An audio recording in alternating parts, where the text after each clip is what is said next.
کلام کی طرف چلتے ہیں. میرے ساتھ نکالیں زبور 119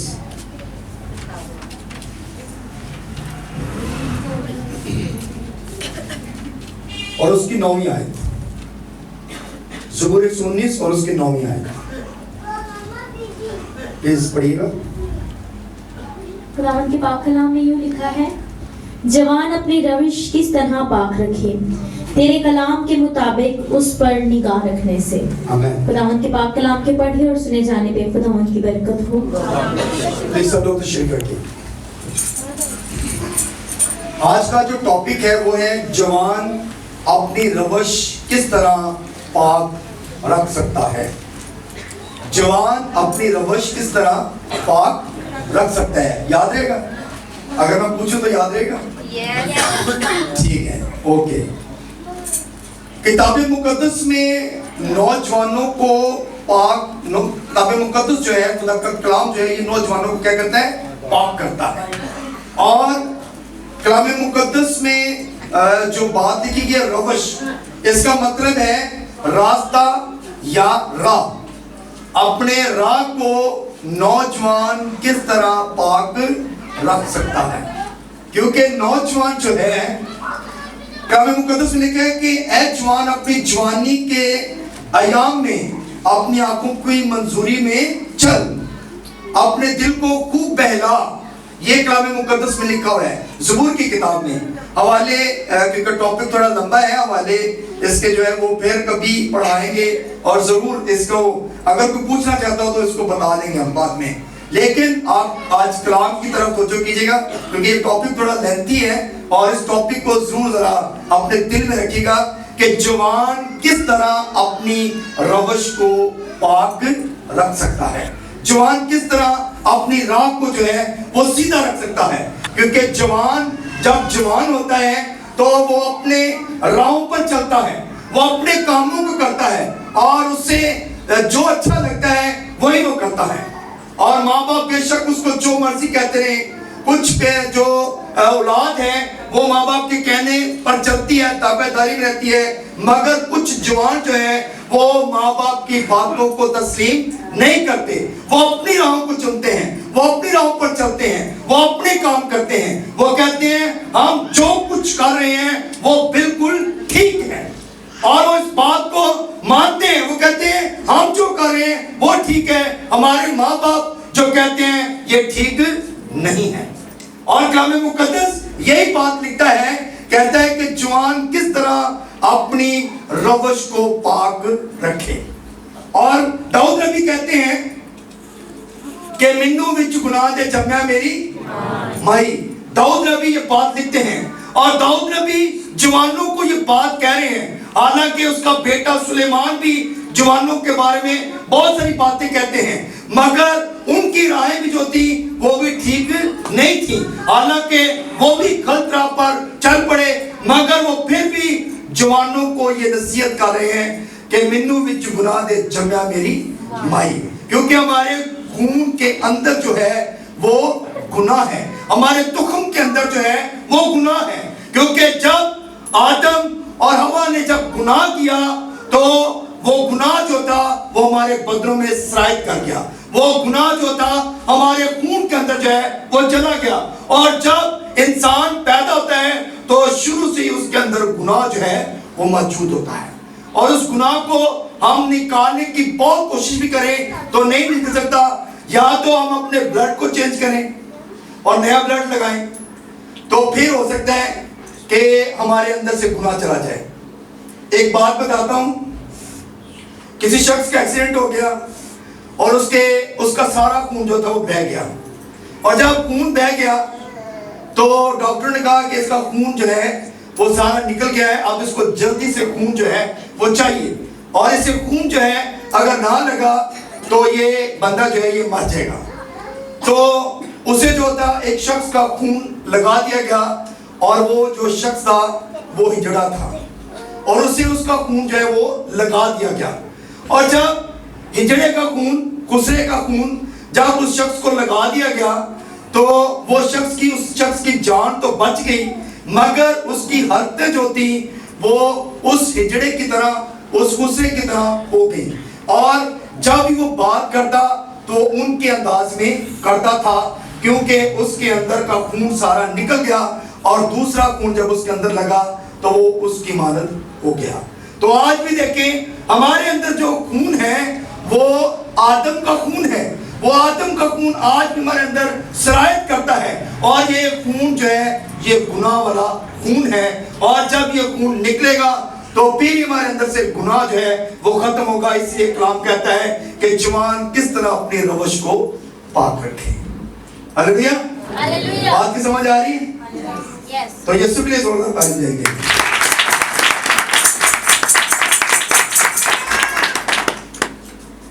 کلام مقدس میں یہ بات لکھی ہے, جوان جو ہے وہ جب گناہ میں پڑتا ہے, گناہ کا مطلب ہے اپنی راہ سے ہٹ جانا, اپنے کاموں کو جو ہے وہ چینج کر لینا, اور برے کاموں میں, بری حرکتوں میں جو ہے وہ پڑ جانا, یہ گناہ ہے. اور اگر انسان اپنی روش کو درست نہ کرے تو اس کے لیے یہ بری بات ہے. اگر وہ اپنی راہ کو درست نہ کرے تو یہ اس کے لیے بری بات ہے. اگر وہ جانتا ہے کہ یہ میری راہ جو ہے یہ ٹیڑھی راہ ہے تو میں اس کو سیدھا کر لوں تو یہ اس کے لیے باعث برکت ہو جائے گی. اور اسی لیے کلام مقدس یہ بات لکھتا ہے, کہتا ہے کہ جوان کس طرح اپنی روش کو جو ہے وہ پاک رکھے. طوفان نوح کے بعد جب خدا نے پانی بند کر دیا, آسمان بند کر دیا اور بارش برسنا بند ہو گئی, اور جب پانی سوکھ گیا تو کلام مقدس میں لکھا ہے کہ نوح جب کشتی سے باہر آیا تو اس نے آ کر باغ لگایا, انگوروں کا باغ. اور جب انگوروں کا باغ لگایا تو اس نے مے بنائی اور مے پی اور نشے میں آ گیا. اور اس کے بعد اس نے نشے میں آ کر وہ جو تھی حرکتیں کی ایسی, اور خدا نے کہا کہ انسان جو ہے وہ اس کی راہیں شروع سے ہی ٹیڑھی ہے.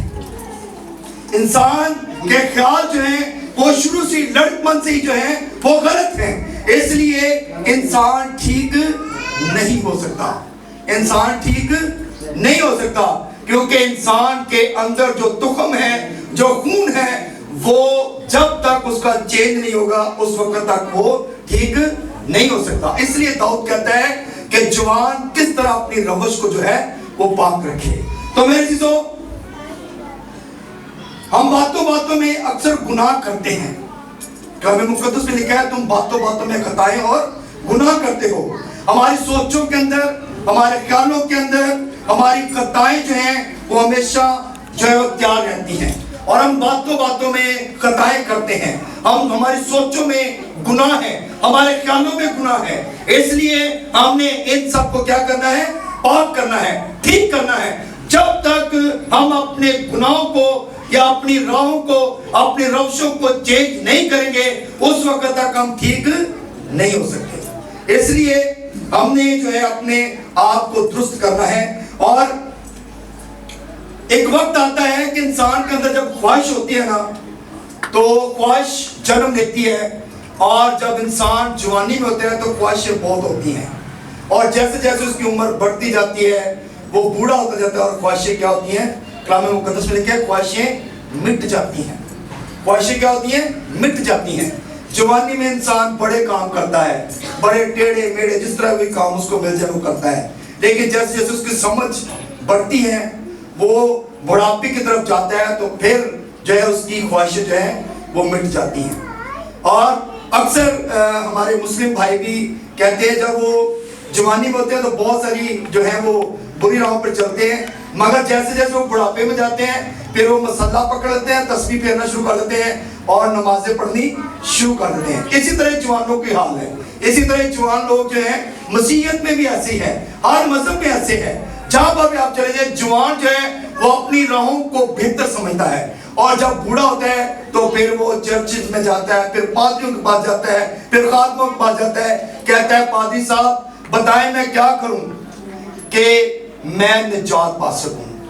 جس طرح پالوس اور سیلاس جب قید میں تھے تو اس کے پاس جیل کا دروگا ہے اور اس نے کہا کہ اے صاحبو بتاؤ میں کیا کروں کہ میں نجات پاؤں. تو انہوں نے کہا کہ تو اور تیرا پورا گھرانہ یسوع پر ایمان لا तो तू और तेरा पूरा करना क्या करेगा? निजात पाएगा। तो मेरे चीजों, आज भी खुदा के खादम यही बात बताते हैं कि यीशु पर ईमान लाए तो आप क्या करेंगे? निजात पाएंगे। तो यीशु पर ईमान लाने से ही निजात है। जवान अपनी राहों को सीधा रख सकता है अगर वो यीशु पर ईमान लाए। अगर आप बचपन में अपने बच्चों को चर्च लेकर आते हैं, अगर बचपन में आप अपने बच्चों को संडे स्कूल भेजते हैं, तो जरूर है कि बच्चों की राहें जो हैं वो जवानी में और बुढ़ापे तक सीधी रहेंगी। जवान अपनी रवश किस तरह पाक रख सकता है, तो ये रास्ता भी खुदा ने हमें दिखाया है कि जवान अपनी रवशों को सीधा रख सकता है, अपनी राह को सीधा रख सकता है। सो मेरे चीजों, कलाम मुकद्दस हमें ये सिखाता है, जवान लोग जो हैं वो अक्सर शराब पीते हैं, नशे में रहते हैं और हर काम, बुरे काम जो है वो करते हैं, मगर इन राहों से चेंज होते हैं जब उन्हें पता चलता है। कलाम मुकद्दस में लिखा है, सबने गुनाह किया और वो खुदा के जलाल से महरूम है। सबने गुनाह किया और वो खुदा के जलाल से महरूम है। इसलिए जब गुनाह करते हैं तो हम खुदा के जलाल से महरूम हो जाते हैं। आदम ने गुनाह किया और खुदा के जलाल से महरूम हो गया, बाकी उसको निकाल दिया गया, क्योंकि पहले तो जब खुदा का हुक्म मानता था, खुदा की राहों पर चलता था, तो खुदा उसके साथ आकर बातें करता था, मगर जब उसने गुनाह किया तो खुदा के जलाल से महरूम हो गया और बाकी से बाहर निकल गया। इसी तरह आज भी इंसान जो खुदा के साथ चलते हैं वो तो खुदा का जलाल देखते हैं, और जो खुदा के साथ नहीं चलते वो गुनाहों में फंसे रहते हैं और खुदा के जलाल से महरूम हैं। आज भी आज का जो सबसे बड़ा जो हमारे एरिया में या हमारे इलाकों में या हमारे मजहब में जो सबसे बड़ी जो प्रॉब्लम है वो ये है कि हमारे नौजवान ज्यादातर नशे की हालत में रहते हैं, और ये चीजें हमने अपने नौजवानों के अंदर से निकालनी है, क्योंकि कलाम मुकद्दस यही बात सिखाता है कि जवान किस तरह अपनी रवश को पाक रखे। अगर कलाम मुकद्दस में तो नहीं, लेकिन ये कि दुनियावी तौर पर अगर हम देखें तो अगर अगर बाप सिगरेट पीता है, अगर बाप शराब पीता है, अगर बाप नशा करता है, तो उसका बेटा अपने बेटे के सामने या अपने घर में बैठकर ये काम करता है तो बच्चे उसको देखकर कॉपी करते हैं और बच्चे भी फिर उन्हीं राहों पर चलते हैं। तो इसका मतलब है कि सबसे पहले हमने इन चीजों को दुरुस्त करना है। अगर माँ गलत राहों पर चलती है तो बेटी भी उसी को कॉपी करती है, तो इसलिए हमने इन चीजों को जो है वो दुरुस्त करना है, अपनी राहों को सीधा करना है। जवान किस तरह अपनी रवश को पाक रखे, तो जवान अपनी रवश को पाक रख सकता है।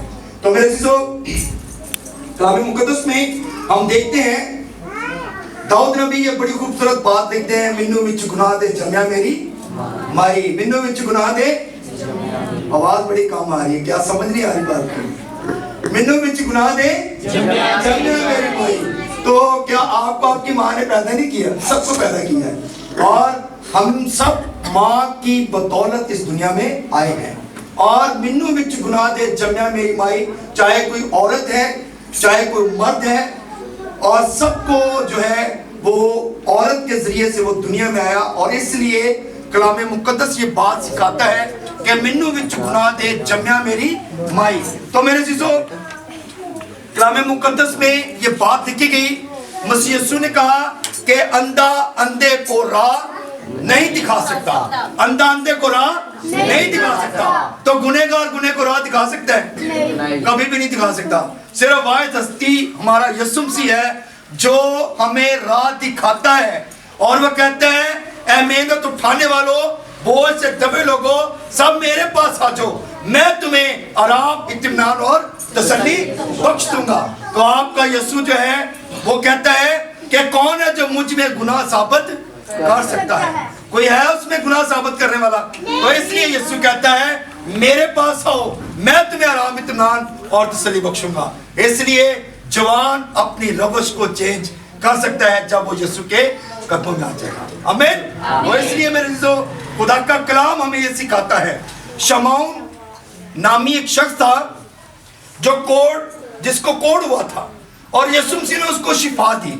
जब यीशु मसीह ने उसको शिफा दी तो उसने कहा कि मैं यीशु की दावत करूंगा। तो उसने यीशु की दावत की, उसके शागिर्द उसके साथ थे।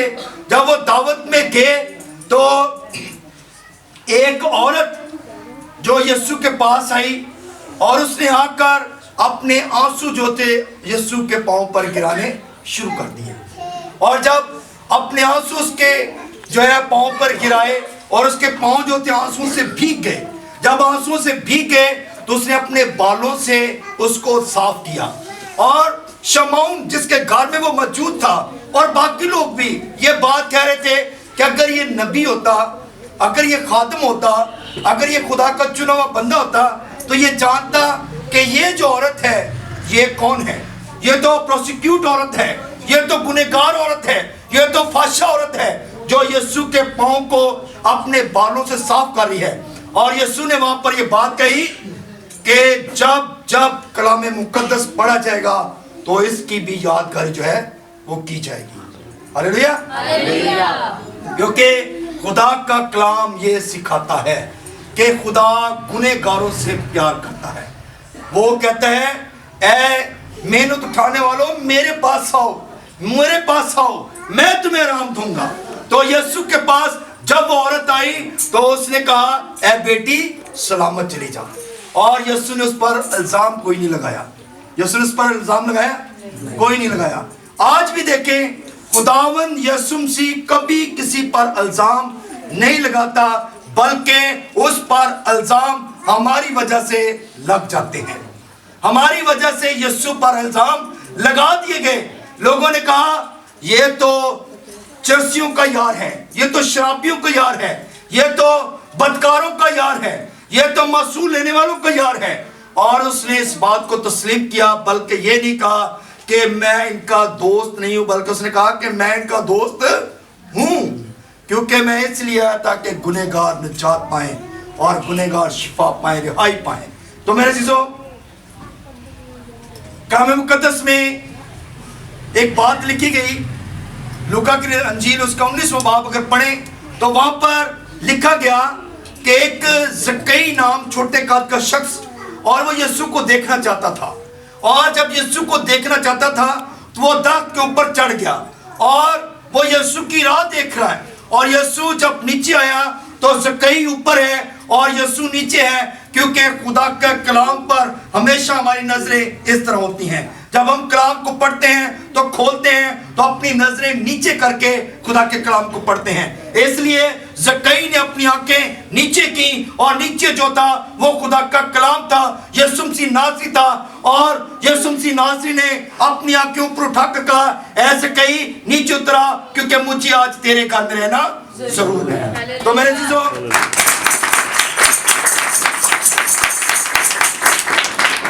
जब ज़क्कई नीचे आया तो उसने कहा कि मैं आज तेरे घर में जाऊंगा। और लोगों ने क्या कहा, जो लोग खड़े थे वहां पे, उन्होंने कहा ये तो एक मसूल लेने वाले के घर में जा उतरा है, ये तो एक मसूल लेने वाले के साथ चला गया है, ये तो गुनहगार शख्स है, ये तो बदकार शख्स है। और जब उसने ये बातें सुनी तो उसने कहा कि मेरी वजह से जो है वो यीशु पर इल्जाम लग रहा है, तो मैं अपना आधा माल जो है वो गरीबों में तकसीम करता हूँ। हालेलुया। उसने कहा मैं अपना आधा माल गरीबों में तकसीम करता हूँ, क्योंकि मेरी वजह से यीशु पर जो है वो इल्जाम लग रहे हैं। और अगर मैंने किसी से नाहक लिया है तो उसको 4 गुना वापस करता हूँ। तो मेरे चीजों, जब यीशु घरों में जाता है, जब यीशु किसी की सोचों में आ जाता है, जब यीशु किसी के दिल में आ जाता है तो उसकी सोचें जो हैं वो ज़क्कई की मानद हो जाती हैं। जवान किस तरह अपनी रवश को पाक रखे। तो मेरे चीजों, जवान अपनी रवशों को पाक रख सकता है, जवान अपनी राहों को सीधा कर सकता है अगर वो ज़क्कई की तरह यीशु पर निगाह कर ले। तो हमें जो है यीशु पर निगाह करने की जरूरत है। तो मेरे चीजों, कलाम मुकद्दस हमें सिखाता है खुदा का कलाम जो है वो खुदा का बेटा है, और खुदा के बेटे पर जब हम ईमान लाएंगे तो जरूर है کہ ہماری راہیں جو ٹیڑھی ہیں وہ